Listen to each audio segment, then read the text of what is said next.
Hello and welcome to Immortal Behaviour for this week. So while he's an out-and-out champion, you can't coach what he's doing. Andrew kicks back and across. It has been a freakish kick by Andrew John. Give me Father Fry instead. Maybe God has come to Marathon. All right, another episode of Immortal Behaviour. It has been a few weeks, Joey, but we're back and we are back in a big way because it is State of Origin. You've got sort of blue on today. Yeah. You excited? Yep. Okay. Nervous. Now we do have to get into the big news of the day. We've just found out that Latrell Mitchell has been ruled out of Game 1 due to a calf injury. This is a huge, huge blow for New South Wales. Huge. Absolutely huge. We know the form Latrell's been in. He's been up. He's so happy at training. He drives the enthusiasm. And even at training, some of the stuff he does, everyone sort of looks at each other and just shakes their head. He built that combination on the left side with Hudson Young, and they'd worked out how they're going to play. So now Stephen Crichton will go there. So now they've got to tweak things. Things have got to be tweaked defensively and both in attack about how we play down that left side. So, well, look, Stephen Crichton's a world-class player. But it's a big loss this close to the game because there's only one more session. There's captain's run Tuesday lunchtime, that's it. Do we know how serious it is at the moment? I think it's only a small tear, but you just cannot risk an outside back. If something happens and Latrell was to really injure it, then there's no really outside backs on the bench. You'd have to reshuffle everyone. Nico Hines would probably go into the centres. So, yeah.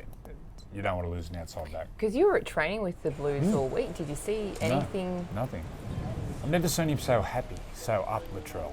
And he's so infectious. It's just, you got him on one side, jumping out of his skin like a 10-year-old, and then on the other side you got the Fox screaming out and laughing and carrying on. It's just so infectious. When them boys are up, everyone's up. So how disruptive can this be for an Origin team, considering how many days out of Game 1 we are, and they have been training this whole way, the whole No, it's not ideal, but the best thing, you got the truly elite players, so they know their game. Stephen Crichton's been coming in and out of that position just in case. He's been playing on the left sometimes, on the right for Turbo. So he'll know his role, but it's not ideal. We know the player Latrell is. But Stephen Crichton gets his shot, and he'll do a job for his state. Do you think, I know it is early stages, but do you think Latrell could be fit, hopefully, for Game 2? Yeah, I think he will be. I understand it's only very slight, so it'll be a twinge, so you're talking about a week or two. How do you think Stephen Crichton would be feeling right now? He's fine. You'd get the rush. I didn't realise how big Stephen, like a lot of them, standing next to him, and he's filled right out the last 18 months, 2 years. God, he's a big, big human. He'll be ready to go. You've been in camp all week. Is there anyone that you hadn't spent a lot of time with that's really surprised you? Who's impressed you? Well, someone who surprised me has been the coach, Freddie. He's got a real hard edge about him. Hudson Young, haven't had much to do with Hudson, although he was brought up in Branxton, which is about 10 minutes from Cessnock. Yeah. So he's a tough rooster, that boy. Knows his game, really trains hard, prepares really well. Very diligent in how he treats his body, and I was asking him about how he plays, and he explained what he likes to do, and he's very thorough in the way he prepares. And I got to say, Teddy's surprising. How so? Oh, just a few times when he gets the team in a huddle, just the way he speaks, and I've been really impressed with Teddy. Is this the hardest edge you've seen of Freddie since when? I have for Freddie, yeah. Since I used to play against him. Yeah, right back. So it's good. All right, well, let's get into some topics surrounding Origin. There has been some jersey drama for the Blues. Not everyone happy. Why is the drama?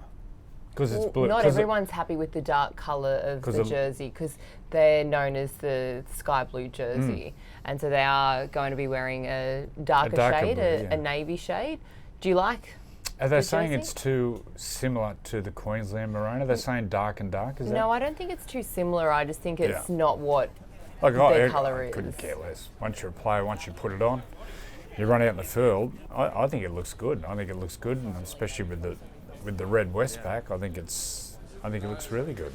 But I'm a traditionalist.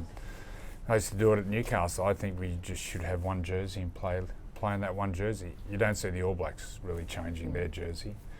And, the Origin jersey are iconic, maroon and light blue. But I'm sure there's a reason behind it. Me personally, I couldn't care less what they're playing, but there's a bit of me who is a traditionalist where one jersey, playing that colour. Look, I understand the marketing side of things, but there's people really struggling out there. They don't want to go out and buy another jersey, and you know what kids are like. I want Turbo's jersey. I want Latrell's jersey. I want that jersey. Is that what you were like? No. But I got kids now that do it. Is that what Lewis was saying? I want Teddy's jersey. But my son's like, I want Teddy's jersey, but it's not number one. He actually thinks he can go and get Teddy's jersey. Oh, actually, the one that he wears. There's nothing like entitlement with kids from the eastern suburbs. Far out.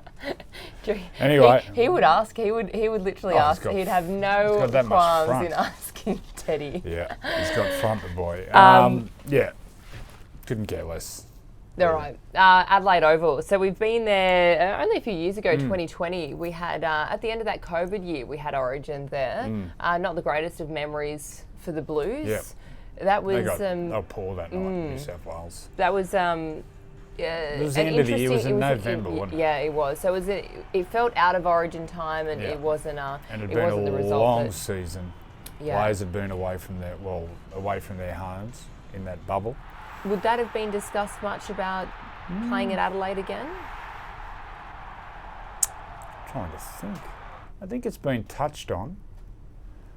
I know in the preparation they were talking about what the preparation was like leading in and what can be tweaked. But I don't think it's been brought up with the players. I'm sure they spoke about it amongst themselves. But that was a game, that was probably during Freddie's reign, that was probably the worst performance the Blues have put in. What about it is Adelaide Oval.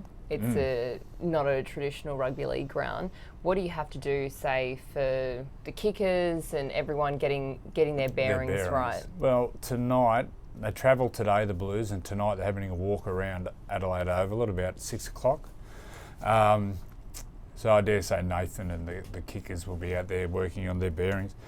It's not ideal playing rugby league on an oval because it traditionally on a rectangle field, and you find on an oval the atmosphere isn't as intense as it is at a core or definitely at Suncorp or Combank or Allianz. So it's not ideal, but they'll sort it out. Do you think the fact that because obviously SCG is quite the same shape. I haven't been to Adelaide Oval. I just hope there isn't a cricket pitch in the middle of the field. Did you not go in 2020? Yeah, I did, but I can't really remember. I can't remember whether there was that cricket pitch. Well, you watch the SCG, they get the cricket pitch and it's like an ice skating rink. It's so slippery. Some of the players literally avoid getting tackled in that area. they'll pass it quickly. When it's like gravel. Yeah, but there have been a number of games, especially sorry, my mum's calling me. Okay. She wants to chat Origin. There have been chat Latrell. a number of games at the SCG, obviously when Allianz was getting built. So I feel like players would be more used to. To it. In Perth, Nathan put a masterclass on over there, and the Blues had a big win. Look, once you're out in the field, it's just for the kickers. You got to work out your angles, and because you can get lost a little bit, especially with your long kicks.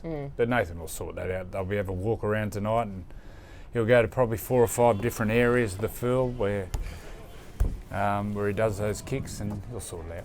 Well, there's a nice article that Nathan Cleary's spoken about you, how he still gets excited when you call him. That's nice. It's nice when he returns calls too, not like a lot of people. But he's spoken about working with you in Blues camp. Well, a lot of when he first started, there was it was more hands-on with him. Now it's little points here and there, but you just let him go because he knows his game. He knows what it takes to win an Origin, and he's in that sweet spot of his career. The next 5-6 years, we're going to see him elevate himself even more. I ring him now and then, not too much, probably a couple of times a year. If I see something in his game which I think he needs to work on, or something that I think he's excelled in, but he knows his game. He's looking to improve all the time.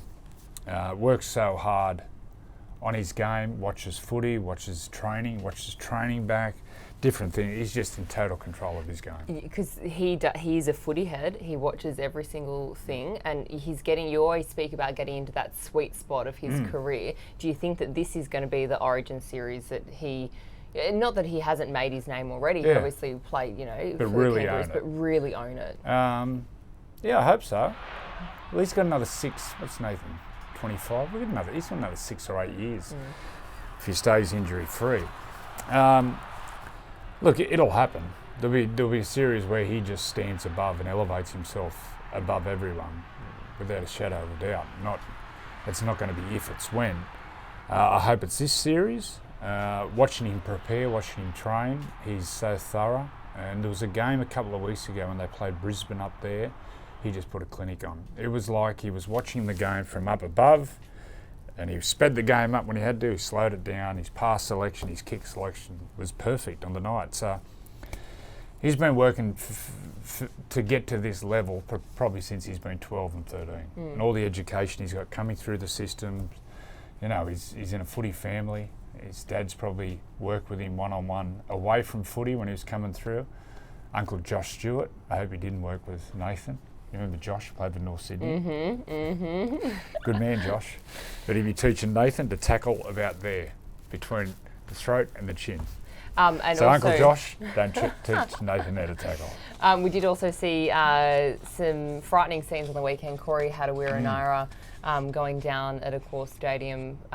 It was quite scary to watch. We did have him, a clip of him on the Sunday Footy Show yesterday, speaking about him getting discharged from hospital, which was certainly... It was quite clear, wasn't it? Yeah, quite good to present. see. It didn't look good. I got to say, well done to the players, the way they formed a guard. And both teams too. And I got to say, well done to the broadcasters. They didn't get in close and sort of show, the situation he was in, because it was, I'd imagine, to be quite graphic. The look on some of the players' face, it went up close on Albert Hopewadi, and you could see Albert, just the concern in his face.